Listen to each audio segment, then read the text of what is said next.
we observed during Flight 6. And once more, we're back at testing some radar sensors on those tower catch arms. We did that last flight.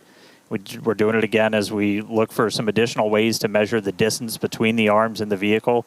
Catching the ship's going to be pretty different from catching the booster. It does that flip right before, so your antennas are going to rapidly reorient.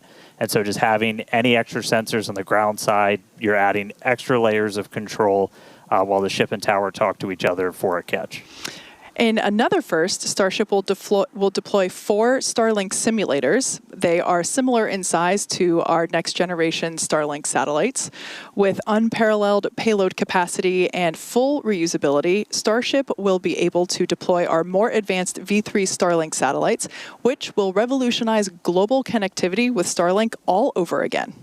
Each one of those Starlink V3 launches on a Starship is going to add about 60 terabits of capacity to the Starlink network. To give you some context, that's about 20 times the capacity of what we're adding with every V2 mini launch on a Falcon 9 right now.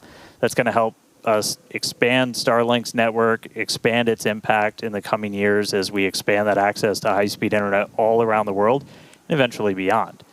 And the Starlink simulators that we're deploying today, they're going to be on the same suborbital trajectory as Starship. We expect them to demise as they enter in the atmosphere.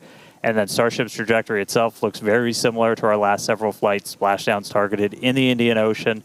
And on top of all of that, we're also going to relight a single Raptor engine again while in space. We're just trying to get data on in-space Raptor burns. You're going to need those for deorbit burns when we're doing orbital missions, and eventually when we're doing missions way beyond Earth and we're on our way to Mars. Yeah, so just like you said earlier, Dan, there's a lot on Starship's plate for today.